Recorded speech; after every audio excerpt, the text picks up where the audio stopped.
इस वीडियो में आपको आईफोन खरीदने का जुगाड़ नहीं, किडनी के फंक्शंस को बताने वाला और हम देखेंगे कि किडनी कैसे काम करता है। भाई आपने इतना ज्यादा किडनी और आईफोन को रिलेट कर दिया है कि मेरे मुंह से भी ये निकल गया। तो इस एपिसोड में यहाँ पे हम एक्सक्रीटरी सिस्टम को पूरा अच्छे से समझेंगे और जो भी किडनी का फंक्शन है, यूरिन की फॉर्मेशन की क्या प्रोसेस है, सारी की सारी प्रोसेस को ध्यान से समझेंगे क्योंकि एग्जाम में यहाँ से भी क्वेश्चंस पूछे जाते हैं। और ऐसा नहीं कि 1-2 मार्क्स के पूछे जाते हैं, पूरे 3 से 4 मार्क्स के क्वेश्चन यहाँ से पूछे जाते हैं।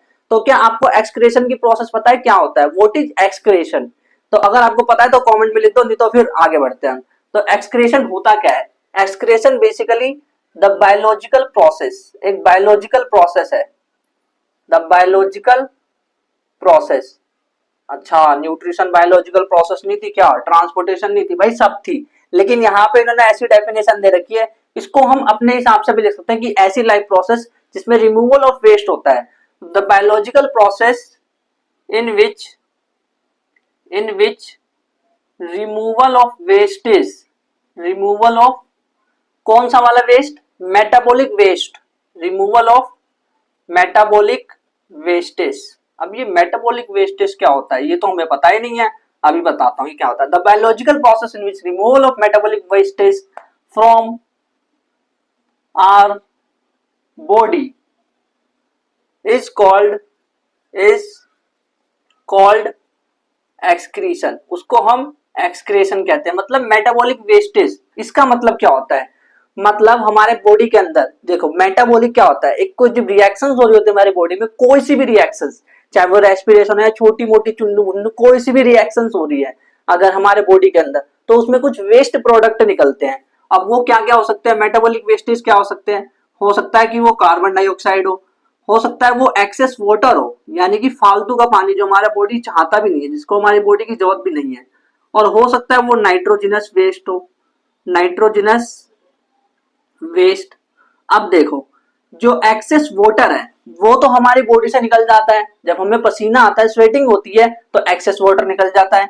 और CO2 का कैसे निकलता है वो तो हमने ब्रीदिंग की प्रोसेस में देख के आ चुके हैं। एक्सेस वाटर भी और CO2 सब देख आ चुके हैं। नाइट्रोजनस वेस्टेज जो है वो क्या होता है? तो कुछ ऐसे वेस्टेज होते हैं, ऐसे केमिकल वेस्ट होते हैं जिसमें नाइट्रोजन होता है। फॉर एग्जाम्पल यूरिया और यूरिक एसिड, इसमें अमोनिया भी आता है। बट हमारी जो बॉडी है ना उसमें सबसे ज्यादा यूरिया निकलता है।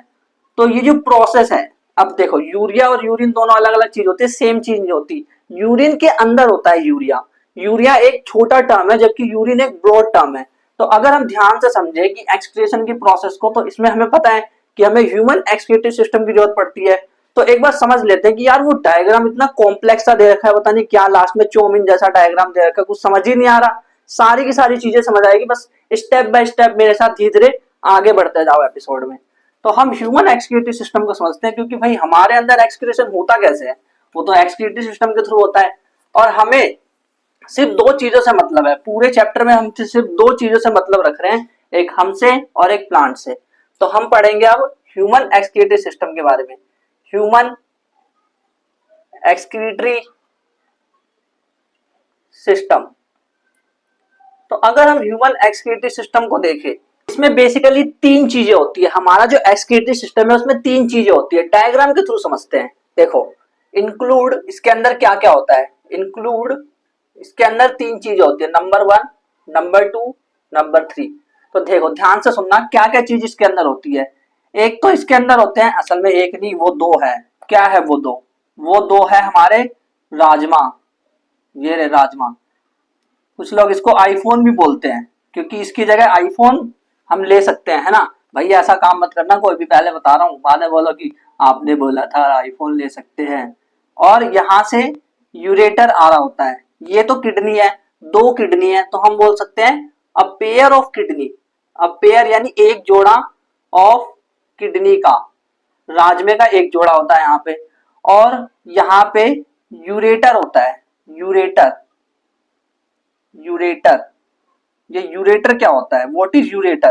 तो यूरेटर बेसिकली क्या करता है, किडनी से जो यूरिन बना है उसको एक जगह पे स्टोर कर देता है। इस जगह पे मान लो उसने स्टोर कर दिया, ये जो जगह है ना जहाँ पे स्टोर करा है, इसको हम कहते हैं यूरिनरी ब्लैडर। तो इसके अंदर देखो, किडनी हो गई, अब पेयर ऑफ किडनी, और यूरेटर कितने हैं वो भी पेयर में है। A pair of ureter, pipe है इसके अंदर, मतलब वहां से यूरिन लेकर के आ रहा है ये। और क्या है इसके अंदर, अगर आप ध्यान से देखें तो यूरिनरी ब्लैडर भी है, यूरिनरी ब्लैडर। अब मुझे एक बात बताओ, एग्जाम में सवाल आ रखा है, यूरिनरी ब्लैडर कितने होते हैं हमारे अंदर? एक ही होते हैं। देखो, स्टोर करने की एक ही जगह है, ऐसा तो नहीं कि दो दो जगह है, नहीं, एक ही जगह है। तो एक ही जगह पे स्टोर हो रहा है यूरिन, और यहाँ पे एक छोटा सा ओपनिंग बना होता है, इसको हम कहते हैं यूरेथ्रा। तो इसके नाम लिख ले हम एक बार। ये किडनी है, ये है किडनी, ये भी किडनी है भाई, ऐसा नहीं कि ये किडनी नहीं है। और ये और ये दोनों, इसको हम कहते हैं यूरेटर, यूरेटर। और ये जो है, ये है यूरिनरी ब्लैडर। अब आप बोलोगे इसमें जो आर्टरीज थी, वेन्स थी, वो सब कहाँ गई? भाई वो बनाने से डायग्राम कॉम्प्लेक्स हो जाएगा और समझ नहीं आएगा, बट मैं उसको भी समझाऊंगा। तो ये यूरिनरी ब्लैडर है, और ये जो है ओपनिंग, इसको हम बोलते हैं यूरेथरा, यूरेथरा। जो किडनी है, बेसिकली अगर हम किडनी की बात करें तो किडनी वो हमारे कहाँ पाई जाती है, कौन सी जगह पे पाई जाती है? यहाँ पाई जाती है, यहाँ यहाँ कहाँ? वो हमारे एब्डोमेन में पाई जाती है। एब्डोमेन, ये पूरा जो एरिया है ना पेट वाला, जिसको पेट बोलते हैं, वो एब्डोमेन है।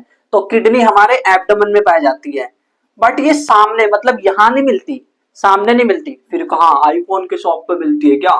एब्डोमेन, किडनी एब्डोमेन में होती है, इन एब्डोमेन। और एक्चुअल में ये जो हमारे पीछे बैकबोन है, बैकबोन तो पीछे होगी, आगे थोड़ा ना, आगे कौन सी बैकबोन है?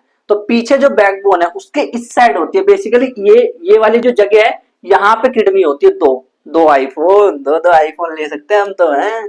किडनी एब्डोमेन में होती है, एंड ये either side of, either side, either side यानी दोनों तरफ। मतलब मान लो अगर ये बैकबोन जा रही है, पीछे से बैकबोन जा रही है, ये तू बैकबोन जच दी, तो इस दोनों तरफ किडनी है, either side of backbone, backbone backbone backbone backbone के दोनों साइड किडनी पाई जाती है।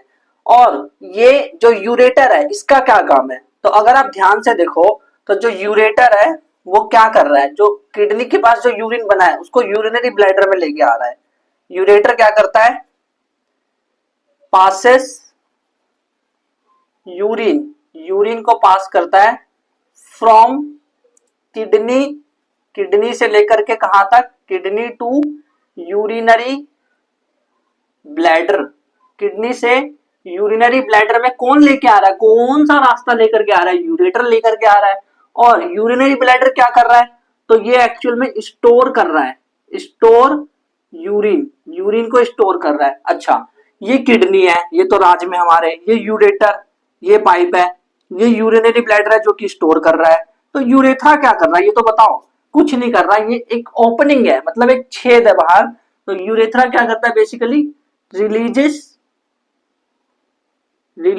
रिलीज करता है यूरिन को, ये यूरिन को रिलीज करता है। यूरेथ्रा का ये काम है। एक्चुअल में इसका काम क्या है? इससे तो बस ओपन होना है, इसको थोड़ा ना कुछ करना है। ऊपर से यूरिन आ ही रहा है और इसको बस ओपन हो जाना है, और फिर यूरिन बाहर चला जाएगा, यूरिन पास हो जाएगा। तो सवाल ये उठता है कि यार इसमें रीनल आर्टरी और वेन्स थी, वो कहाँ गई? वो आपने खा ली क्या? मैं रीनल आर्टरी वेन क्यों खाऊंगा? मतलब वो चीज गई कहाँ? तो रीनल आर्टरी और वेन्स मैंने इसलिए नहीं बनाई, कॉम्प्लेक्स हो जाता। तो उसको समझने के लिए हम एक काम करते हैं, बस हम ये समझ लेते हैं, एग्जाम में कभी नहीं पूछा गया रीनल आर्टरी वेन, ठीक है? अगर आप डायग्राम देखोगे और डायग्राम में एक्स करके पूछ लिया जाएगा, लिख लिया जाएगा एक्स वाई, तो आप बता सकते हो कि ये यहाँ पे ये है ये। तो डायग्राम को एक बार ध्यान से देख लेना, और एनसीईआरटी का डायग्राम ही एग्जाम में आता है, और कोई से फालतू के डायग्राम नहीं आते। तो ये समझते कि यहाँ पे ना एक वेन भी आ रही थी, मतलब इधर आर्टरी थी और इधर से एक वेन जा रही थी। तो इसको हम बोलते हैं, जो ये यहाँ पे है वो है रीनल आर्टरी, और जो यहाँ है वो है रीनल वेन। तो इनका काम क्या है? रीनल आर्टरी का काम क्या है? तो इसमें रीनल आर्टरी के अंदर ब्लड एंटर होता है, और जो रीनल वेन है वहां से ब्लड गो आउट, यानी कुछ नहीं है। बेसिकली आप एक चीज ध्यान से समझो, बहुत आसान प्रोसेस है। यूरिन की जो फॉर्मेशन की जो प्रोसेस है बहुत आसान है। बस आपने ये देखा कि चाय कैसे छनता है, बस अगर वो पता है तो सारी की सारी चीज हो जाएगी। सारी प्रोसेस बहुत आसान है। ध्यान से सुनो, होता क्या है देखो, जैसे मान लो ये ब्लड है, तो रीनल आर्टरी ब्लड लेके आई, रीनल आर्टरी ब्लड लेकर के आई है, और यहाँ पे ना कुछ गुच्छा जैसा होगा, वो मैं आगे बताऊंगा आपको। यहाँ पे कुछ गुच्छा जैसा होगा और यहाँ पे ब्लड फिल्टर हो जाएगा। अगर मान लो आपने चाय को छाना, तो जब चाय को छानते हो तो जो चाय पत्ती है, चाय पत्ती फालतू चीज है, तो जो फालतू चीज है ना, वैसे ये फालतू चीज यहाँ दे देता है, और ये फालतू चीज जो है इसको हम यूरिन बोलने लग जाते हैं। और जो काम की चीज है यानी कि चाय, तो वो इस तरह से बाहर चले जाती है। मतलब ये वेन है, वेन के रास्ते, रीनल वेन के रास्ते बाहर चले जाते हैं। रीनल का मतलब ना किडनी होता है एक्चुअल में। अगर आप मेडिकल टर्म में देखेंगे रीनल, तो उसका मतलब किडनी होता है। तो देखो क्या हुआ, जैसे आपने चाय डाली तो रीनल आर्टरी एक तरह से चाय डाली पूरी, चाय पत्ती अलग चले गई यानी कि वो यूरिन बन गया, और जो चाय एक्चुअल में है वो रीनल वेन में चला गया। तो इस तरह से इस प्रोसेस को, छानने की प्रोसेस को आप समझ सकते हो। बट अगर हम यूरिन फॉर्मेशन की प्रोसेस देखें तो एक्चुअल में वो 3 स्टेप में प्रोसेस होती है। पर उसको समझने से पहले हमें ये समझना होगा कि यार ये जो किडनी है, ये जो राजमा है, ये अंदर से दिखता कैसा है। तो एक बार ना इसको जूम करते हैं। ये जो किडनी है, ये जो दिख रहा है राजमा जैसा, जो आईफोन है जिसको राजमा आईफोन बोल रहे हैं सब, उसको एक बार जूम करके देखते हैं कि इसके अंदर है क्या, इसके अंदर क्या है। तो अगर मैं इसको जूम करूं, यहाँ पे मान लो मैंने इसको जूम कर दिया, ये रहा जूम, बहुत ज्यादा जूम कर दिया, हाँ, ताकि समझ में आए। देखना, ध्यान से देखना। देखो ये रीनल, रीनल आर्टरी इसके अंदर आई है, रीनल आर्टरी इसके अंदर आई, और यहाँ पे ना, यहाँ पे एक कुछ ऐसा स्ट्रक्चर होता है, ऐसा स्ट्रक्चर होता है चांद जैसा, कप भी बोल सकते हैं इसको आप। ऐसा कोई स्ट्रक्चर है, और ध्यान से देखते जाना। देखो यहाँ पे ये रीनल आर्टरी है, रीनल आर्टरी के जो है ना ब्लड, जो इसके जो वेसल्स है उसके टुकड़े हो गए, वेसल्स की ब्रांचिंग हो गई। मतलब जो वेसल्स जो है, वेसल्स जो थे ब्लड वेसल्स, जो रीनल आर्टरी के जो ब्लड वेसल्स थे वो अब छोटे छोटे हो गए। तो जब छोटे हो गए तो वो कैसे बन जाएंगे, वो कैपिलरी बन जाएंगे और इसके अंदर इकट्ठा हो जाएंगे। अब क्या होगा ना, यहाँ पे ये छनने की प्रोसेस होगी, एक्चुअल में यहाँ पे छाना जाएगा। इसको मैं आगे समझाऊंगा और अच्छे से। जो नेफ्रॉन का डायग्राम है उसको और अच्छे से मैं बताऊंगा, समझाऊंगा। जो चौमिन जैसा डायग्राम है ना, उसे नेफ्रॉन कहते हैं, और ये नेफ्रॉन है क्या सब समझाऊंगा मैं। देन इसके बाद ये यहाँ से छन करके फिर इसके बाद ब्लड चला जाता है, और यहीं पे आसपास रीनल वेन भी होती है, और ये इसके टुकड़े होते हैं रीनल वेन्स के। क्या कुछ समझ ही नहीं आ रहा, देखो ये यहाँ पे टुकड़े हुए, रीनल आर्टरी आया, उसने ब्रांचिंग करी, ब्रांचिंग ने ब्लड को फिल्टर करा, ब्लड को फिल्टर करके इसमें सारा का सारा यूरिन इसमें चला गया। मतलब ब्लड फिल्टर करके जो फालतू की चीज बची है उसको यूरिन में डाल दिया, वो यूरिन है वो यहाँ आ गई, और जो ये है ना, ये आगे जाके ये यहाँ आ जाएगा। और ये एक्चुअल में जो जगह है ये कलेक्टिंग डक्ट है, ये वाली जगह, इसको हम कहते हैं कलेक्टिंग डक्ट। बट इसकी अभी हम जरूरत नहीं है, आगे जब हम पहुंचेंगे तो हमें समझ आएगा। तो यहाँ भी रीनल वेन भी होती है, यहीं पे रीनल वेन्स भी होती है। वो क्या होती है, वो घूम के पीछे से यहाँ से निकल रही होती है, पीछे से निकल रही होती है वो। तो ये क्या है, रीनल वेन, वो इधर पीछे से निकल रही होती है। निकलती तो राजमे में से ही है, किडनी में से निकलती है, बट ये इस तरह से निकली और रीनल आर्टरी ऐसे आई थी, फिर रीनल वेन निकल गई, और जो ब्लड में से जो फिल्टर हुआ यूरिन वो यहाँ आ गया, और ये एक्चुअल में नीचे जाकर के यूरेटर बन जाता है। तो ये है, इसको एक बार ध्यान से देख लो। देखो जो किडनी होता है ना, वो एक्चुअल में इसके अंदर ऐसी यूनिट्स भी होती है, कुछ ऐसी यूनिट्स भी होती है। ये अंदर से ऐसा दिख रहा होता है, ऐसा। इसका डायग्राम अगर आप देखोगे ना ध्यान से तो ऐसा दिख रहा होगा ये। तो ये इसका डायग्राम है, इसको आप ध्यान से एक बार खुद एक बार रिवाइज करो, समझने की कोशिश करो कि ये चीज हुई कैसे। अभी वैसे ज्यादातर कुछ हुआ नहीं है, असली प्रोसेस तो अब शुरू होने वाली है। तो अब हम समझते हैं यूरिन फॉर्मेशन की प्रोसेस क्या होती है, किस तरह से यूरिन फॉर्म होता है। तो इस प्रोसेस को ध्यान से समझने के लिए एक बात मेरे को बताओ कि एक्चुअल में ब्लड कहाँ फिल्टर होता है, किस जगह पे होता है। क्या वो पूरे इसमें फिल हो रहा है, मतलब ब्लड जो है, ब्लड का छन्ना वो फिल्टर किस में हो रहा है, क्या पूरे राजमे के अंदर, पूरे किडनी के अंदर हो रहा है? नहीं ना, वो सिर्फ इस छोटी सी यूनिट के अंदर हो रहा है। यानी ये जो यूनिट है ये इसकी स्ट्रक्चर बना रही है, यानी यहाँ से फंक्शन भी हो रहा है। तो इस यूनिट को हम कहते हैं इसकी स्ट्रक्चर और फंक्शन यूनिट, और यही नेफ्रॉन है। इसको मैं समझाऊंगा, अभी देखो ध्यान से समझना यूनिट फॉर्मेशन की प्रोसेस को। ये वाला डायग्राम आपने बना लिया होगा, है ना। कॉन्सेप्ट क्लैरिटी के लिए बहुत इंपॉर्टेंट डायग्राम था ये। तो बहुत इंपॉर्टेंट प्रोसेस है यूरिन फॉर्मेशन की। पहले ये समझते हैं यूरिन फॉर्मेशन क्या होता है। यूरिन फॉर्मेशन, अगर इस प्रोसेस को हम ध्यान से समझे तो पहले तो ये सवाल आता है कि यूरिन फॉर्म ही क्यों हुआ, क्यों हमें यूरिन की जरूरत पड़ी, मतलब यूरिन को हम बाहर निकाल रहे हैं, क्यों यूरिन, क्यों, वाई, यूरिन क्यों है, वाई। तो इसका पर्पस क्या है, पर्पस ये है बेसिकली टू रिमूव, जो वेस्ट प्रोडक्ट है उसको रिमूव कर सके, टू रिमूव वेस्ट। क्योंकि अगर सोचो खुद, अगर वेस्ट प्रोडक्ट हमारे बॉडी के अंदर रहा तो हमारी बॉडी जो है वेस्ट को इकट्ठा करते जाएगी और एक टाइम के बाद फंक्शन नहीं कर पाएगी। खुद सोचो, अगर आपके कमरे में सिर्फ वेस्ट प्रोडक्ट ही होंगे तो क्या आपका रहना आसान होगा, आप क्या अच्छे से सारा फंक्शन कर पाओगे, सारे काम कर पाओगे, नहीं। तो वैसे बॉडी के साथ भी ऐसा होता है कि वेस्ट प्रोडक्ट निकालना बहुत जरूरी है, टू रिमूव वेस्ट मटीरियल, या फिर वेस्ट नाइट्रोजनस वेस्टेज भी बोल सकते हैं, इसीलिए यूरिन की फॉर्मेशन जरूरी है। अब सवाल उठता है ये होती कैसे है, हाउ, तो इसकी प्रोसेस क्या है, किस तरह से होती है प्रोसेस। तो प्रोसेस को समझने से पहले ये मुझे तो बताओ कि जो यूरिन फॉर्मेशन हो रहा है, जो किडनी है उसके अंदर स्ट्रक्चर यूनिट क्या थी, वो थी nephron, nephron, nephron, nephron, structural और फंक्शनल यूनिट, इसको हम कहते हैं structural and functional unit of kidney. और ये जो स्ट्रक्चर और फंक्शनल यूनिट है, मतलब बेसिकली इसी के अंदर काम हो रहा है एक्चुअल में, और कहीं नहीं हो रहा। इसको हम फिल्टर यूनिट भी कहते हैं, फिल्ट्रेट यूनिट भी कहते हैं, क्योंकि ये छान रहा है ना, फिल्ट्रेट यूनिट भी कहते हैं।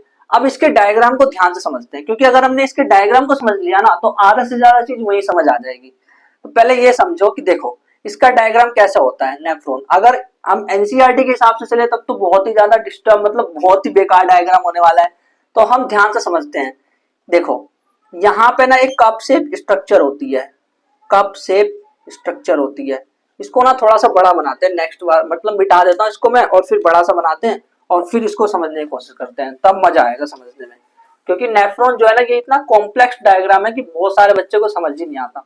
तो इसको ध्यान से समझते हैं। तो देखो डायग्राम को ध्यान से देखना, बहुत अच्छे से समझने की कोशिश करना एक एक चीज को। देखो ये यहाँ पे एक स्ट्रक्चर है, ये कप जैसा स्ट्रक्चर है, कप शेप्ड, ऐसे कप कप जैसा लग रहा है। अब भाई अगर ये कप है तो कप के अंदर कुछ होना भी तो चाहिए, ऐसा थोड़ा ना कि खाली कप, नहीं फिर क्या फायदा। तो कप के अंदर क्या है, ये क्या है बेसिकली, ये इधर से रीनल आर्टरी आ रही है, रीनल आर्टरी, और इधर से भी रीनल आर्टरी ही जा रही है, आ रही है और रीनल आर्टरी जा रही है। अब आप बोलोगे वेन का है, रीनल वेन का है, तो रीनल वेन आगे आने वाली है, देखना ध्यान से। तो इसके अंदर क्या है, ये चीज क्या है, ये जो ब्लड की कैपिलरीज है इसको हम कहते हैं ग्लोमेरुलस, ग्लोमेरुलस, ग्लोमेरुलस मतलब जैसे कैपिलरीज है उल्टी पुल्टी कैसे भी तोड़ मरोड़ के रख दी तो उसे ग्लोमेरुलस कह रहे हैं। और जो ये कप शेप स्ट्रक्चर है इसको हम कहते हैं बोमन्स, बोमन्स कैप्सूल। ये बेसिकली कप शेप्ड है, कप शेप्ड स्ट्रक्चर है। और ये ग्लोमेरुलस क्या है भाई, ये ग्लोमेरुलस कुछ नहीं है, ग्लोमोलस ग्लोमेरुलस ये बेसिकली ब्लड की कैपिलरीज है, capillaries of blood, capillaries of blood. मतलब रीनल आर्टरी ने आगे तोड़ करके कैपिलरी बनाई, उसके ब्रांचेस हो गए, तो उसको हम कह रहे हैं ग्लोमेरुलस। ग्लोमेरुलस समझ आ गया, बोमन्स कैप्सूल भी समझ आ गया जो कि कप शेप होता है। अब आगे यहाँ पे एक ट्यूब होता है, ट्यूब बनते जाता है ये, फिर उसके बाद यहाँ भी एक ट्यूब बनता है नीचे, फिर ये ऊपर जाता है, फिर ये नीचे जाता है, फिर ये ऊपर जाता है, फिर दोबारा से यहाँ पे एक ट्यूब बनता है, फिर यहाँ पे जब आगे जाते हैं तो यहाँ भी एक ट्यूब बन रहा होता है, ऐसा करके एक ट्यूब बनता है। इन सब का नाम मैं आपको भी बताऊंगा, ये सब आगे जाके एक स्ट्रक्चर बनता है। देखो ये जो यहाँ पे होता है ना, ये पूरा यहाँ से शुरू, मतलब एक तरह से किसी की मुंडी हो गई, यहाँ से गर्दन से लेकर के पूंछ तक, ये पूरा जो हिस्सा है ये पूरा ट्यूबुलर पार्ट ऑफ नेफ्रॉन कहते हैं इसको हम, ट्यूबुलर पार्ट। बट इसके भी मैं पार्ट बताऊंगा आपको। जो ट्यूबुलर पार्ट होते हैं वो तीन तरह के होते हैं, एक होता है PCT, proximal convoluted tubule, proximal convoluted tubule, मतलब कि देखो पीसीटी की फुल फॉर्म बता देता हूं। पीसीटी प्रोक्सिमल मतलब पास वाला, convoluted, convoluted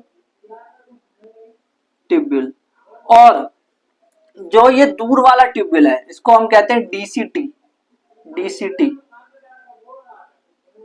distal convoluted tubule मतलब कुछ नहीं है, ज्यादा कंफ्यूज मत हो कि नाम देख के कंफ्यूज होगा पीसीटी डीसीटी ये क्या होता है, कुछ नहीं है। इसके जो ये गर्दन है इसके पास में एक छोटी सी ट्यूब है, ये ट्यूब है, इसको हम पीसीटी कह रहे हैं और आगे यहाँ पे एक हिस्सा है, फिर जो दूर वाला हिस्सा है उसको हम कह रहे हैं डीसीटी, डिस्टल कॉन्वलेटेड। जो दूर वाला है डिस्टल, या डी से डिस्टल, डी से मान लो दूर वाला, तो डिस्टल कॉन्वलेटेड, और पी से प्रोक्सिमल, पी से पास वाला, तो पास वाला ट्यूब्यूल ये रहा और डिस्टल दूर वाला ये रहा। और जो ये है, जो ये दिख रहा है, इसको हम कहते हैं loop of Henle, loop of Henle या हेनलेस लूप बोलो, लूप ऑफ हेनले। और अगर आप देखोगे ना कि मतलब ये सारे के सारे जो डायग्राम मैं आपको बता रहा हूँ, जो डीसीटी पीसीटी और हेनलेस लूप है, सब ट्यूबुलर पार्ट के रूप में दिखा रखा है एनसीईआरटी में। अब आप बोल रहे हो इतना कॉम्प्लेक्स क्यों बता रहे हो भाई, कुछ खास तो है नहीं इसमें, बस ट्यूबुल पार्ट आप इतना ही ध्यान रख लो। और आपको ये सब चीजें ध्यान नहीं रखनी कि PCT DCT loop of Henle, तो बस इतना ध्यान रख लो ये ट्यूबुलर पार्ट है। और ये क्या है, ये पूरी की पूरी क्या है, ये है कलेक्टिंग डक्ट, ये कलेक्टिंग डक्ट है। तो अब देखना प्रोसेस कैसे होगी। बेसिकली जो यूरिन फॉर्मेशन की जो प्रोसेस होती है वो 3 स्टेप में होती है। पहले तो फिल्टर होगा, फिर रीएब्सॉर्ब होगा, फिर उसके बाद सिक्रीट होगा। क्या बोला मैंने, इस प्रोसेस को ध्यान से समझते एक एक करके, ध्यान से समझते हैं। यूरिन फॉर्मेशन के बेसिकली 3 स्टेप है, तीनों स्टेप्स को ध्यान से समझते हैं तभी समझ आएगा।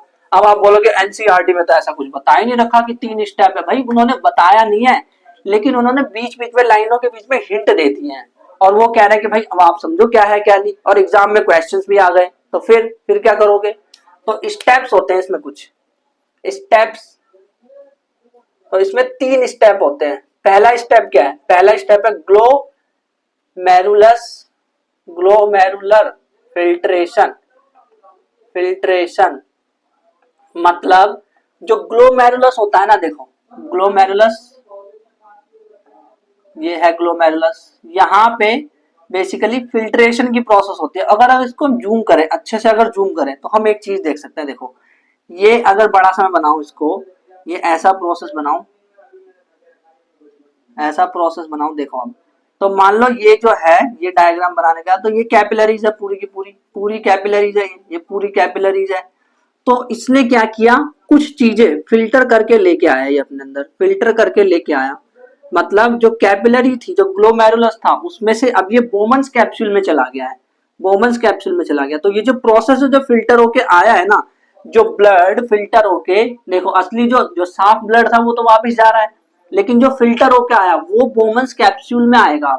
जो फालतू का जो कचरा है वो बोमन्स कैप्सूल में आने लगा, थोड़ा थोड़ा ऐसे इधर उधर से बोमन्स कैप्सूल के अंदर आने लगा। तो इस प्रोसेस को हम कहते हैं ग्लोमेरुलर फिल्ट्रेशन। अगर इसकी डेफिनेशन लिखे कि ग्लोमेरुलर फिल्ट्रेशन होता क्या, अब जो मैं डेफिनेशन लिखवाने जा रहा हूँ ये एनसीईआरटी में आपको मिल जाएगा, बट उन्होंने बताया नहीं कि ये ग्लोमेरुलर फिल्ट्रेशन की स्टेप है। तो एक्चुअल में हो क्या रहा है, देखो नाइट्रोजनस वेस्टेज, नाइट्रोजनस वेस्टेज जो है, मतलब मैं ये लिख रहा हूँ कि कौन कौन सी चीजें फिल्टर होके आई है। नाइट्रोजनस वेस्टेज, ग्लूकोज और एक्सेस साल्ट, मतलब जो साल्ट है ना, एक्सेस साल्ट या फिर वाटर वगैरह, ये सब मतलब फिल्टर होके ब्लड में से फिल्टर होके ये सब चीजें आ गई है। नाइट्रोजनस वेस्टेज, वाटर, एक्सेस, मतलब फालतू जो, मतलब ये सब चीजें है जिसको ये फालतू समझ रहा है, एक्चुअली में फालतू नहीं है। अभी देखना आगे एक और प्रोसेस होगी जिससे पता चल जाएगा कि ये फालतू नहीं है। Nitrogenous wastage, glucose, excess salt, ये सब एक्सेट्रा, ये सारी चीजें filtered, filtered from blood, blood से फिल्टर हो जाती है, फ्रॉम ब्लड। और इसको हम कहते हैं, ये जो है ना ये सारी चीजें, इसको हम कहते हैं initial filtrate, initial filtrate.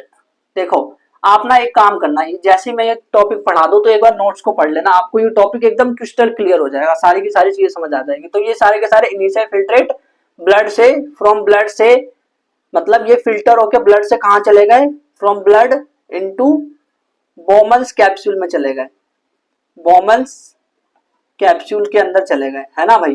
Bowman's capsule है ना, ये जगह जो है बोमन्स कैप्सूल है। तो ब्लड से फिल्टर होके, कैपिलरीज ब्लड, इसमें ब्लड था तो वहां से फिल्टर होके सारे के सारे बोमन्स कैप्सूल में चले गए। तो ये तो स्टेप 1 हुआ। अब क्या हुआ है ना, जब ये फिल्टर कर रहा है ना, तो इसने बहुत चीजें एक्स्ट्रा, मतलब फालतू की चीज तो लेनी थी, लेकिन उसने काम की चीज भी ले ली। अब देखो नाइट्रोजनस वेस्ट तो ठीक है, ये तो ले लिया, कोई बात नहीं, इसको तो बाहर निकालना है, बट वरना इसने ग्लूकोज क्यों ले लिया, इसने वाटर क्यों ले लिया इतना ज्यादा, सारा का सारा वाटर क्यों ले लिया, कुछ वाटर तो छोड़ दे भाई हमारी बॉडी के लिए कि सारा वाटर ले जाएगा। तो जो काम की चीजें अब उसको वापस लेकर के आना पड़ेगा। बिल्कुल ऐसे समझो आप बोल रहे हो अपने घर में मतलब अपने सबको कि भाई सब बाहर जाओ, लेकिन आपने सबको बाहर जाने के लिए बोल दिया, लेकिन आपको 2 जने को अंदर ही रखना था, वो भी बाहर चला गया, तो आप क्या बोलोगे, ओए तू वापस अंदर आ, है ना, बोलोगे ना। तो वैसे ही इसमें भी जब ये फिल्ट्रेट हो रहा है, जब ये फिल्टर हो रहा है, मान लो ऐसी चाय छन्नी जिसमें छेद है, तो क्या हुआ कि जो काम की चीजें थी वो भी बाहर चले गई। तो अब जो काम की चीजें बाहर चले गई है उसको वापस लेकर के आना पड़ेगा, यानी कि उसको वापस से एब्जॉर्ब करना पड़ेगा। और ये जो रीएब्जॉर्प्शन है ये बेसिकली चुन चुन के होगा, है चुन चुन के मारूंगा वाला क्या नहीं, बेसिकली मतलब जो रीएब्जॉर्प्शन है, एक बात बताओ, क्या मैं सबको ही रीएब्जॉर्ब कर लूंगा, यानी सबको ही वापस ले लूंगा क्या, नहीं, मैं तो सिर्फ ग्लूकोज लूंगा, थोड़े से वाटर लूंगा, और कुछ जो इंपॉर्टेंट चीजें इसमें होगी वो सब चीजें ले लूंगा। तो मैं बेसिकली चुन चुन के यानी सेलेक्टिवली सेलेक्टिवली यानी चुन चुन के एब्जॉर्ब करूंगा, चुन चुन के मारूंगा, चुन चुन के। स्टेप 2 क्या है, उसमें मैं करूंगा सेलेक्टिव, सेलेक्टिव यानी चुन चुन के रीएब्जॉर्प्शन करूंगा, मैं चुन चुन के रीएब्जॉर्प्शन करूंगा, यानी जो भी इनिशियल फिल्ट्रेट में से जो मेन मेन चीजें हैं उसको मैंने चुन चुन के वापस लेकर के आ गया। और मैंने किस किस को चुन के लेके आया, देखो एक तो मैं ग्लूकोज को लेकर के आया, ग्लूकोज को लेकर के आया, और बहुत सारा पानी ना यहाँ से बाहर चला गया था फिल्टर होके, उसको भी लेकर के आया वापस। मेजर वाटर, बहुत सारा वाटर भी लेके आया वापस। तो अब मैंने इसको वापस रीएब्सॉर्ब कर लिया। अब मैं क्या करूंगा, जो अभी भी कुछ इंपॉर्टेंट चीज है, ऐसा नहीं कि अब मैं कर तो लिया एब्जॉर्ब, अब क्या एब्जॉर्ब करोगे, अब मैं एब्जॉर्ब नहीं कर रहा, अब बेसिकली मैं सिक्रीट कर रहा हूँ, यानी कि जो चीजें हैं, जो फालतू की चीजें, जो वेस्ट है, जो यूरिया है और जो फालतू के जो वाटर है, उन सबको मैं बाहर करूंगा कलेक्टिंग डक्ट के थ्रू। यानी स्टेप 3 में क्या होने वाला है, व्हाट इज स्टेप 3, तो स्टेप 3 देखते हैं एक बार, स्टेप 3 क्या होगा। स्टेप 3 पे चलते हैं।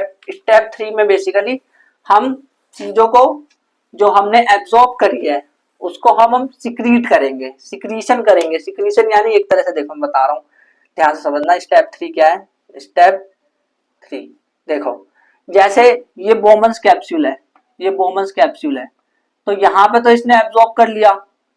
अब इसके बाद यहाँ पे जो है इसका रीएब्जॉर्प्शन हो गया, रीएब्जॉर्प्शन हो गया। अब ये सारे के सारे जो मतलब वेस्ट प्रोडक्ट है वो सारे कलेक्टिंग डक्ट में आ जाएंगे। ये कलेक्टिंग डक्ट है, ये कलेक्टिंग डक्ट है। अब सारे के सारे जो वेस्ट प्रोडक्ट है वो एंड में इसमें सिक्रिएट हो जाएंगे, यानी इसके अंदर आ जाएंगे। तो इसको हम कहते हैं ट्यूबुलर सिक्रीशन, ट्यूबुलर सिक्रीशन।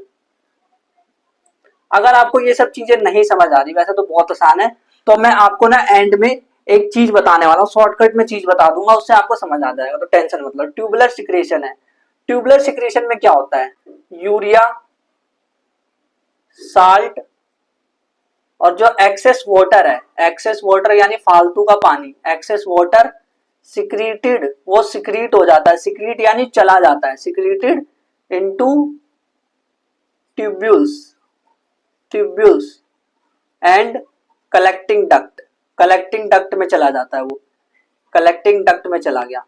मतलब जो भी, अब देखो यूरिया, साल्ट और एक्सेस वाटर जो कि हमें बाहर निकालना है वो सारे के सारे कलेक्टिंग डक्ट के अंदर आ जाएंगे। और कलेक्टिंग डक्ट के अंदर जब ये आएंगे, ट्यूब्यूल्स एंड कलेक्टिंग डक्ट में जब ये चले गए, अब इसके बाद ये गो टू द यूरेटर। अब यूरेटर के पास जाने के बाद कहाँ जाएंगे, यूरिनरी ब्लैडर में जाएंगे। इसके आगे तो मैं स्ट्रक्चर क्लियर है ही, यूरिनरी ब्लैडर में जाएंगे। और यूरिनरी ब्लैडर में क्या होगा, बेसिकली ये स्टोर होगा, स्टोर होगा ये थोड़ी देर के लिए, यूरिनरी ब्लैडर में स्टोर होगा। और यूरिनरी ब्लैडर में क्या होता है ना, ये नर्वस कंट्रोल के अंदर होता है, नर्वस कंट्रोल, यानी कि हम कंट्रोल कर सकते हैं कि हमें कब यूरिन का मतलब यूरिनेशन यानी यूरिनेशन की प्रोसेस कब करनी है हमें, वो हम कंट्रोल कर सकते हैं, नर्वस कंट्रोल के अंदर हो सकता है। बट ये पूरी तरह से कंट्रोल में नहीं होता, इसीलिए एनसीईआरटी में लिखा है यूजुअली इन कंट्रोल, यानी कि यूजुअली ये कंट्रोल में होती है, मतलब इसको थोड़ी देर तक तो कंट्रोल कर सकते हैं बट ज्यादा देर तक नहीं कर सकते। उसके बाद ये कहाँ जाएगा, यूरिनरी ब्लैडर से ये जाएगा यूरेथ्रा में, और यूरेथ्रा क्या कर देगा, यूरिनेशन करेगा। यूरिनेशन क्या होता है भाई, यूरिनेशन, यूरिनेशन वही पी करना जिसे बोलते हैं। तो वो जो प्रोसेस है यूरिनेशन, वो वहां से जो यूरेथ्रा जो ओपनिंग है बेसिकली वहां से हो जाएगी। तो पूरी की पूरी प्रोसेस क्लियर हो गई। देखो ध्यान से एक बार फिर से समझते हैं क्या क्या हुआ, क्या क्या हुआ, ध्यान समझते हैं। इस वाले डायग्राम को मिटाते हैं और ध्यान समझते हैं सिर्फ डायग्राम के थ्रू। डेफिनेशन तो हमने देख ली। देखो अगर ये बोमन कैप्सूल है, बोमन कैप्सूल है, तो यहां से ब्लड आई और यहाँ पे कैपिलरीज है, तो इसमें ब्लड जो है फिल्टर हुआ, कुछ इसमें आ गए, फिर उसके बाद ये आगे गए, यहाँ पे फिल्टर हुए, ये इसको हम बोलते हैं ग्लोमेरुलर फिल्ट्रेशन। फिर उसके बाद जब ये यहाँ आया, यहाँ पे आया, तो जो जरूरी चीजें थी वो वापस एब्जॉर्ब होने लगी, वो वापस एब्जॉर्ब होने लगी जरूरी चीजें। फिर उसके बाद हमें पता चला कि अब जो हमारे पास बचा है जैसे यूरिया, एक्सेस सॉल्ट और वाटर, उसको अब सीधा कलेक्टिंग डक्ट को देना है बाहर, तो उसको हमने दे दिया और कलेक्टिंग डक्ट ने यूरेटर में जाकर के दे दिया, यूरेटर ने यूरिनरी ब्लैडर में दे दिया और यूरिनरी ब्लैडर में स्टोर होके फिर थोड़ी देर बाद वो यूरिन रिलीज हो जाएगा। बस इतनी प्रोसेस आपके एनसीईआरटी में दे रखी है, इसको ही ध्यान से समझना है बस, और कुछ नहीं। अब देखो ऐसा होता है ना कि कुछ लोगों में ये जो किडनी है एक्चुअली खराब हो जाती है, इसलिए तो हमें किडनी डोनेशन की जरूरत पड़ती है, मतलब कोई बंदे किडनी दे सके और जिसको जरूरत है। एक बात बताऊं, जिनके पास जो किडनी डोनेट करते हैं और जो डोनर होता है वो तो ठीक है, उसने तो किडनी डोनेट करते हैं, वो तो एक किडनी पे भी सरवाइव कर जाएगा, लेकिन जिसने किडनी को रिसीव किया उसके अंदर 3 किडनी होती है। कैसे मतलब, देखो अगर उसके अंदर एक किडनी है, एक किडनी यहाँ है और एक किडनी यहाँ है, तो ये वाली किडनी तो काम कर रही है लेकिन ये वाली काम नहीं कर रही, तो क्या करेंगे, इसके ऊपर, इसी के जस्ट इसी के ऊपर एक किडनी लगा देंगे। तो खराब वाली तो रखी हुई है, बट होगा ये कि इसको अब जो ये इससे कनेक्ट था, इस किडनी को ऐसे करके इससे कनेक्ट कर रखा था, बट अब इससे कनेक्ट नहीं करेंगे, इससे कनेक्ट कर देंगे। आया समझ? तो इसलिए उनके अंदर 3 किडनी होती है, बट काम की तो 2 ही होती है ना। तो अगर किडनी खराब हो जाए, अगर मान लो दोनों ही खराब हो जाए, तब तो भाई पक्का पक्का उससे जरूरत पड़ेगी रिप्लेसमेंट की, और एक्चुअल में जब भी जरूरत पड़ती है, क्योंकि अगर एक, देखो मैंने बोला कि एक किडनी फंक्शनल है, एक किडनी काफी है, तो एक किडनी अगर काफी है तो जब दोनों खराब होगी तभी तो वो बंदा किडनी मांगेगा, है ना। ऐसे थोड़ी ना कि मतलब वो भाई मेरी तो एक खराब है, एक काम कर तू अपनी एक दे दे, मेरे पास ना 3-3 हो जाएगी, मतलब हो गई मेरे पास 2 और उसके पास 1, तो फिर क्या फायदा। अच्छा अगर इसकी खराब हो गई, अगर दोनों खराब हो गई तब डोनेट करेंगे, तब तो फायदा, मतलब इसको तब लेने में फायदा है किडनी। तो अब देखो एक चीज यहाँ पे होती है, अगर मान लो किसी की किडनी खराब हो जाए तो क्या करेंगे, तो क्या जो वेस्ट प्रोडक्ट है वो कैसे निकलेगा, नाइट्रोजनस वेस्ट कैसे निकलेगा। तो उस प्रोसेस के लिए हम क्या करते हैं, नकली किडनी लेकर के आते हैं, जिसको हम कहते हैं आर्टिफिशियल किडनी। और आर्टिफिशियल किडनी कुछ नहीं, बेसिकली एक मशीन होती है, लंबी सी बड़ी सी मशीन। आप अगर एक बार गूगल पे सर्च करके देखना आर्टिफिशियल किडनी, तो आपको एक मशीन आपके सामने आएगी और उसमें प्रोसेस हो रही है, मतलब जो हमारी किडनी, इतनी छोटी सी किडनी सारा काम कर देती है ना, उसके लिए हमें रियल लाइफ में इतनी बड़ी मशीन चाहिए होती है, सोच लो। तो किडनी बहुत इंपॉर्टेंट है, आईफोन मत लेना, ठीक है ना, किडनी बहुत इंपॉर्टेंट है, भूल के भी आईफोन मत ले लेना। तो आर्टिफिशियल किडनी की आप तो आईफोन के खिलाफ हैं? नहीं भाई, आईफोन के खिलाफ नहीं, किडनी के खिलाफ हूँ। किडनी के खिलाफ मतलब किडनी बेच के आईफोन लेने के खिलाफ हूँ मैं। तो देखो इस प्रोसेस को समझते हैं कि ये आर्टिफिशियल किडनी कुछ नहीं है, इसमें क्या है, artificial, artificial kidney. Artificial kidney में जो प्रोसेस हम करते हैं, जो ब्लड को छानते हैं, उसको ह्यूमोडायलिसिस कहते हैं। एक तरह से वो ह्यूमोडायलिसिस मशीन होती है, उसके अंदर जो प्रोसेस होती है, ब्लड का जो फिल्ट्रेशन होता है, मतलब डायलिसिस के थ्रू होता है, इलेक्ट्रिसिटी की प्रेजेंस में होता है, इसलिए उसे हम हीमोडायलिसिस कहते हैं। बस ये आपको बताना चाहिए। और ये कब किया जाता है भाई, अगर किसी की किडनी खराब हो जाए तब किया जाता है। तो हमारे जो किडनी है ना, वो इतनी कैपेबल है कि एक दिन में हमारी किडनी एक दिन में 180 लीटर ब्लड, एक दिन में सोचो, एक दिन में 180 लीटर ब्लड, जो हमारे घर में बाल्टी रखी होती है नहाने वाली, वो 20 लीटर की बाल्टी होती है, 20 या 30 लीटर की। तो अगर 180 को 20 से डिवाइड करें तो कितना हुआ, 9, यानी कि 9 बाल्टी। सोचो पूरे दिन में हमारी जो किडनी है 9 बाल्टी ब्लड। अब आप बोलोगे इतना तो ब्लड है नहीं भाई, इसका मतलब वही ब्लड बार बार आता रहता है ना, फिल्ट्रेट होता रहता है। तो अगर कैलकुलेट करें तो 9 बाल्टी पानी डेली हमारा जो ब्लड है वो उसको फिल्ट्रेट कर देता है। अब आप बोलोगे तो ऐसा हुआ तो इंसान 180 लीटर निकालने के लिए जाता है यूरिनेशन में, तो ऐसा इसीलिए क्योंकि 99% मेजर वाटर, मैंने बोला था ना मेजर वाटर को एब्जॉर्ब कर लेंगे, तो मेजर वाटर को एब्जॉर्ब कर लेता है, मतलब 100% में से मेजर वाटर एब्जॉर्ब कर लिया जाता है। तो इस तरह से ये प्रोसेस होती है। सोचो हमारी किडनी कितनी सफिशिएंट है, मतलब वो एक अकेली भी किडनी है ना तब भी बहुत अच्छा खासा फंक्शन कर सकती है। कुछ लोग अभी भी आईफोन खरीदने का सोच रहे हैं, मुझे पता है एक किडनी है तो वो तो काम कर लेगी तो आईफोन खरीद लेते हैं। भाई पिटोगे, बता रहा हूँ मैं, ऐसे मत करो।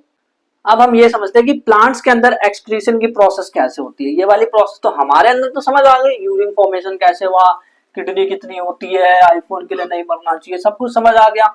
लेकिन अब हम ये समझते हैं कि प्लांट्स के अंदर एक्सक्रीशन कैसे होता है। एक्सक्रीशन की प्रोसेस प्लांट्स के अंदर कैसे होती है, उसमें अंदर कोई सिस्टम नहीं है, टेंशन मत लो, उसके अंदर कोई किडनी नहीं है। एक्सक्रीशन इन प्लांट्स, तो उसके कई सारे तरीके हैं, मैनी वेज, बहुत सारे तरीके हैं। और ये सारे तरीके आपको याद होने चाहिए, पता होने चाहिए, इसको समझ लेना ध्यान से, क्योंकि एग्जाम में पूछा जाता है यहाँ से। तो पहला तरीका है कि प्लांट्स के अंदर मान लो ऑक्सीजन है, तो याद करो जब फोटोसिंथेसिस की प्रोसेस हो रही थी तो ऑक्सीजन निकल रहा था, तो ऑक्सीजन अगर वेस्ट प्रोडक्ट है तो वो कैसे निकलेगा, बाय फोटोसिंथेसिस, फोटोसिंथेसिस के थ्रू वो निकलेगा। और मान लो अगर CO2 वेस्ट प्रोडक्ट है तो वो रेस्पिरेशन के थ्रू निकलेगा। रेस्पिरेशन की प्रोसेस में CO2 निकलता है कि नहीं, तो रेस्पिरेशन से वो निकलेगा।